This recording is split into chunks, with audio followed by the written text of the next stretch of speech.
시청자 여러분, 오늘은 조금 이상한 장면 하나를 들고 왔습니다. 무대는 스페인 바르셀로나.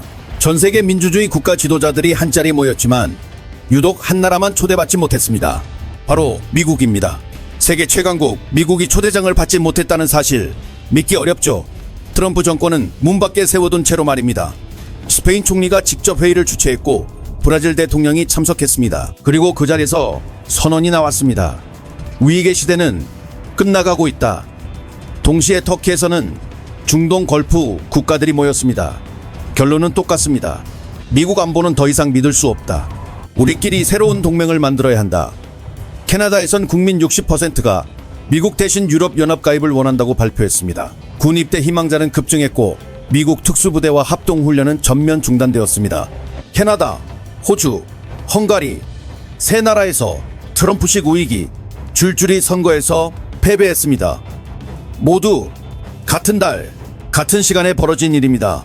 전 세계가 조용히 그러나 빠르게 미국 없는 새로운 질서를 만들어가고 있습니다. 트럼프가 미국을 고립시키는 동안 나머지 세계는 움직였습니다. 오늘은 이 움직임의 진짜 의미를 파헤쳐 보겠습니다. 먼저 바르셀로나 회의부터 살펴봅니다. 산체스 스페인 총리가 회의를 주최했고 전 세계 민주주의 세력이 모였습니다. 브라질 룰라 대통령도 참석했습니다. 그런데 트럼프 정권은 초대받지 못했습니다. 이게 얼마나 이례적인 일인지 아십니까? 2차 세계대전 이후 80년 동안 미국은 자유민주주의 진영의 리더였습니다. G7이든 나토 정상회의든 어느 자리에서든 미국이 중심이었습니다. 전쟁이 나면 미국이 해결사로 나섰고 경제 위기가 오면 구원투수 역할을 했습니다. 그런데 이번에는 민주주의 국가회의에 미국이 빠졌습니다. 상상하기 어려운 장면이었습니다. 산체스 총리는 트럼프식 정치가 세상에 남긴 건 4가지뿐이라고 말했습니다. 전쟁, 인플레이션, 사회분열, 그리고 불평, 그리고 선언했습니다. 우익계 시대는 끝나가고 있다. 단순한 정치적 발언이 아닙니다. 유럽 최대 진보국가 지도자가 공식 석상에서 트럼프 정치를 이름까지 거론하며 비판한 겁니다. 예전 같으면 상상도 못했죠. 미국 눈치를 봐야 했으니까요. 브라질 룰라 대통령은 더욱 직설적이었습니다. 어떤 나라도 다른 나라 선거에 개입할 수 없다고 단언했습니다. 이라크 침공, 리비아 개입, 가자 악사를 모두 거짓말에 기반한 전쟁으로 규정했습니다. 히틀러 같은 일이 다시 일어날 수 있다고 경고했습니다. 현직 브라질 대통령이 공개석상에서 히틀러를 언급했습니다. 외교 무대에서 이 단어는 마지막 경고에 가까운 겁니다. 감정적 발언이 아니라 계산된 메시지입니다. 왜 이렇게 강하게 나왔을까요? 더 이상 말로만은 안 된다는 판단 때문입니다. 트럼프 집권 이후 미국의 행동을 보십시오. 동맹국 압박, 관세 전쟁, 군사장비 철수, 선거 개입 의혹, 국제협약 탈퇴. 이런 모습을 보고 더 기다릴 수 없다는 결론에 도달한 겁니다. 그리고 중요한 건 말이 아니라 행동으로 이미 움직이기 시작했다는 겁니다. 어디서 어떻게 나타나고 있는지 하나씩 살펴보겠습니다. 같은 시간 터키에서는 중동 걸프 국가들이 모였습니다. 사우디아라비아, 아랍에미리트, 카타르, 쿠웨이트, 바레인, 오만. 이 나라들은 수십 년 동안 미국 안보 우산 아래에 있었습니다. 미국이 군사적으로 보호해주는 대신 석유를 달러로 팔고 미국 국채를 사는 구조였죠. 바로 페트로달러 체제입니다. 미국 패권의 핵심 기반입니다. 그런데 이번 회의에서 나온 결론은 충격적이었습니다. 미국 안보는 더 이상 신뢰할 수 없다. 우리끼리 독자적인 안보 동맹을 만들어야 한다. 얼마나 파격적인 선언인지 아십니까?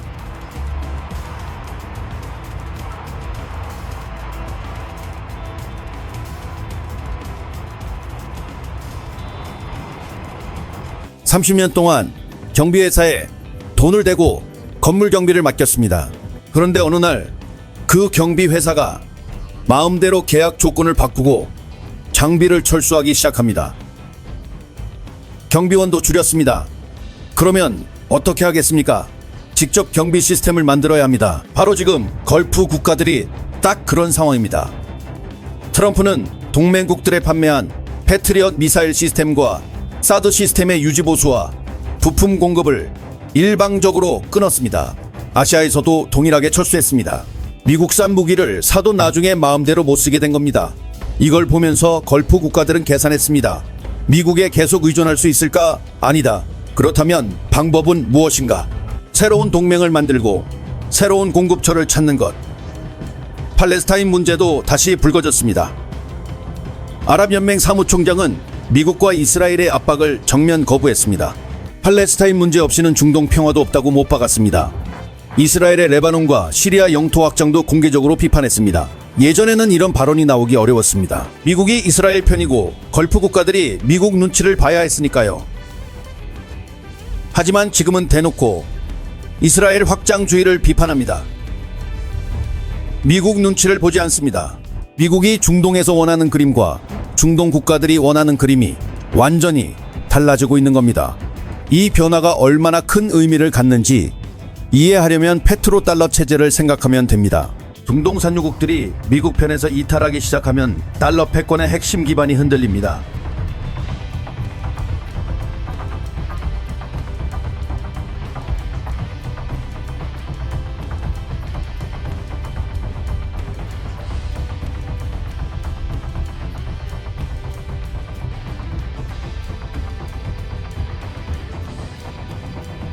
이제 캐나다를 봐야 합니다. 캐나다는 오랫동안 미국의 가장 가까운 동맹이었습니다. 국경을 맞대고 경제가 깊이 연결되어 있고 문화도 비슷하며 영어를 사용합니다. 군사 동맹도 오래됐습니다. 노르드라는 북미 공동 방공 시스템을 함께 운영하고 나토에서도 어깨를 나란히 합니다. 한마디로 미국의 가장 친한 친구였죠. 그런데 지금 캐나다에서 무슨 일이 벌어지고 있는지 아십니까? 국민 60% 이상이 유럽연합 가입을 원한다고 합니다. 미국 옆에 있는 나라가 유럽연합에 들어가겠다고 말하는 겁니다. 지리적으로 말이 안 되는 이야기지만 그만큼 미국에 대한 반감이 쌓였다는 뜻입니다. 군입대 희망자도 급증했습니다. 캐나다는 오랫동안 미국의 군사력에 사실상 무임승차해온 나라였습니다. 미국이 옆에 있으니 굳이 군대를 키울 필요가 없었죠. 나토 방위비 분담 기준인 GDP 2%도 맞추지 못했습니다. 그런데 이제 스스로 군사력을 키우겠다고 나섰습니다.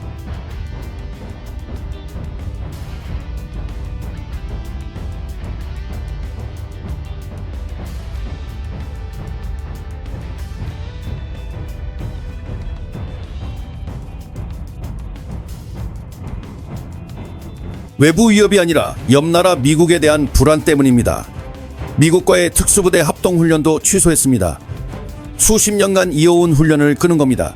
미국산 F-35 전투기 구매도 재검토에 들어갔습니다. 이미 계약이 진행 중이었지만 멈춘 겁니다. 왜 이렇게 된 걸까요? 트럼프가 캐나다를 어떻게 대했는지를 보면 이해됩니다. 철강, 알루미늄의 관세 폭탄을 때리고 캐나다를 미국의 50번째 주로 만들겠다고 공개적으로 말했습니다. 농담처럼 했지만 반복했습니다. 동맹국이 아니라 속국처럼 대했던 겁니다. 캐나다 국민들은 이를 보면서 판단했습니다. 우리가 의지해온 미국이 우리를 무시하고 있다. 그렇다면 우리도 독자 노선을 가야 한다. 총선 결과도 이와 맞물렸습니다. 캐나다 총선에서 트럼프식 우익 성향 세력이 국민에게 거부당했습니다. 호주 총선에서도 우익이 패배했습니다. 헝가리에서도 오르반 정당이 선거에서 밀렸습니다. 전 세계적으로 트럼프식 정치에 대한 역풍이 불고 있는 겁니다. 미국의 패권은 달러와 군사력 위에 세워졌습니다. 달러는 페트로달러 체제로 군사력은 동맹 네트워크로 유지됩니다. 미국 혼자 전 세계를 지키는 것이 아니라 동맹국이 분담하면서 중심 안보 체제가 작동합니다. 그런데 트럼프는 이 군사력 신뢰를 스스로 무너뜨렸습니다. 동맹국들이 구매한 미국산 무기, 패트리엇 미사일, 사드 시스템, F-35 전투기, 수십조 원짜리 계약들. 동맹국들은 믿고 구매했지만 트럼프가 일방적으로 부품 공급과 정비를 끊었습니다. 돈 주고 산 무기가 고철이 된 셈입니다. 아시아에서 이미 배치된 시스템도 철수했습니다. 동맹국들은 생각했습니다. 미국을 믿을 수 없다. 대통령 한 사람 기분에 우리 안보를 맡길 수 없다. 캐나다가 F-35 구매를 재검토하는 이유입니다. 유럽 국가들도 자체 방위 산업을 강화하려 하고 있습니다. 자체 전투기, 자체 미사일 시스템을 만들겠다고 나섭니다. 걸프 국가들은 독자 안보 동맹을 구성하고 있습니다. 미국 무기에 의존도를 낮추는 방향으로 전 세계가 움직이는 겁니다. 당장은 쉽지 않습니다. 군사 시스템은 하루아침에 바꿀 수 없습니다. 훈련책, 정비 인력, 부품 생태계를 모두 새로 만들어야 합니다. 몇 년, 많으면 수십 년이 걸립니다. 그러나 방향은 이미 정해졌습니다. 동맹국들은 미국의 군사력을 이 변화가 미국 방산 산업에 미치는 영향도 큽니다. 수출이 줄고 동맹국이 다른 나라 무기를 삽니다. 유럽산, 우리나라 K방산, 이스라엘산 등 경쟁자들에게 시장을 내주는 겁니다. 트럼프가 미국 우선주의를 외치며 동맹을 압박하는 사이 미국 방산 산업의 가장 큰 시장을 스스로 잃고 있습니다. 우리나라는 미국 동맹국입니다. 주한미군이 있고 한미상호 방위 조약이 있습니다. 우리 안보의 핵심이 미국인데 전 세계 동맹국들이 미국 없는 새로운 질서를 준비하고 있습니다. 우리만 가만히 있을 수 없죠. 세 가지 측면에서 봐야 합니다. 첫째, 안보입니다. 사드와 패트리엇이 아시아에서 철수하면서 우리나라에 배치된 시스템의 안전이 불확실해졌습니다. 주한미군 주둔 비용 분담, 압박도 계속됩니다. 트럼프는 이미 일기 집권 때 주한미군 철수를 언급했습니다. 미국은 언제든 조건을 바꿀 수 있다는 걸 이번에 전 세계가 확인했습니다. 우리 방위산업이 빠르게 성장하는 이유도 여기에 있습니다. K방산이 유럽에 팔리고 폴란드, 루마니아, 호주가 우리 무기를 구매합니다. 단순한 돈 이야기만이 아닙니다. 독자적인 방위 능력을 키우면서 새로운 안보 관계를 맺는 과정이자 미국 의존도를 조금씩 낮추는 전략입니다. 둘째, 경제입니다. 미국이 관세 전쟁을 벌이면서 동맹국도 예외가 없었습니다. 우리나라도 마찬가지입니다. 반도체, 자동차, 철강 등 주요 수출품이 관세 압박을 받았습니다. 전 세계가 미국 의존도를 낮추는 방향으로 가면 새로운 무역 블록이 생깁니다. 유럽이 독자 노선을 강화하고 중동이 새로운 파트너를 찾습니다. 브릭스도 확대됩니다. 이 흐름 속에서 우리나라가 어디에 자리 잡느냐가 향후 10년 경제를 결정합니다. 셋째, 외교입니다. 미국 일변도 외교에서 다변화 외교로 가야 한다는 말은 오래전부터 있었습니다. 주변에 중국, 러시아, 일본, 북한이 있고 미국이라는 든든한 뒷배가 있으면 미국 편이 가장 안전했습니다. 하지만 지금은 미국이 동맹국을 함부로 대합니다.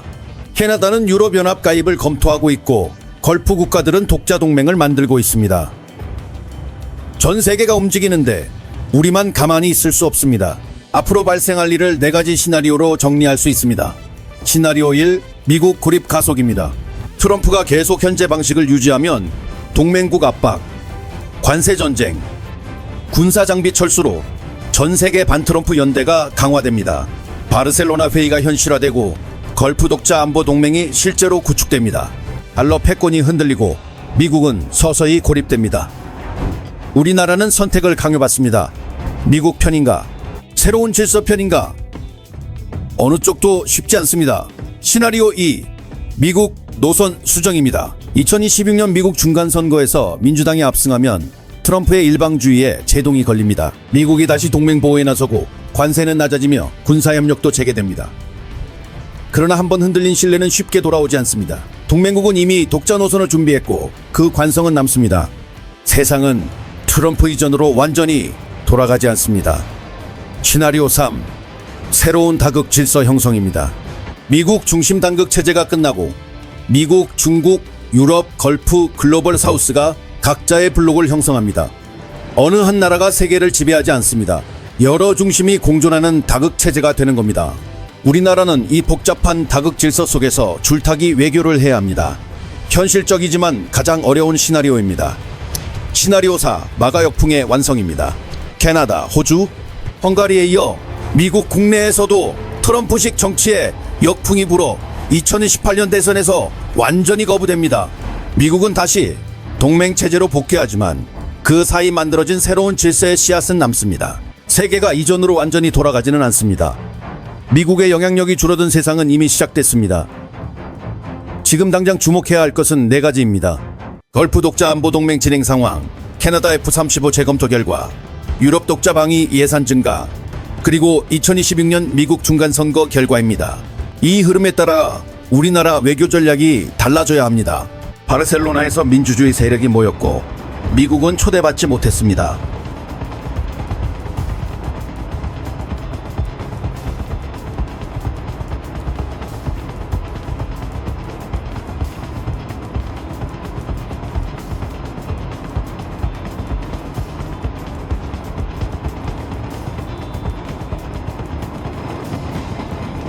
캐나다는 유럽 연합 가입을 검토하고 미국과 군사훈련을 취소했습니다. 캐나다, 호주, 헝가리에서 트럼프식 위기 선거가 연이어 패배했습니다. 동맹국들은 미국산 무기 구매를 재검토하기 시작했습니다. 모든 일이 2026년 4월 같은 시간에 벌어졌습니다. 트럼프가 미국을 위대하게 만들겠다며 동맹을 압박하는 사이 동맹국들은 조용히 미국 없는 새로운 질서를 만들어가고 있습니다. 역사에서 패권은 군사력으로 무너지지 않습니다. 신뢰를 잃으면 무너집니다. 로마 제국이 그랬습니다. 대영 제국들이 그랬습니다. 지금 미국이 잃고 있는 건 바로 그 신뢰입니다. 2026년 4월 그 균열이 공식화된 달로 기록될 수 있습니다. 여러분은 어떻게 생각하십니까? 네 가지 시나리오 중 어떤 게 가장 현실적일까요?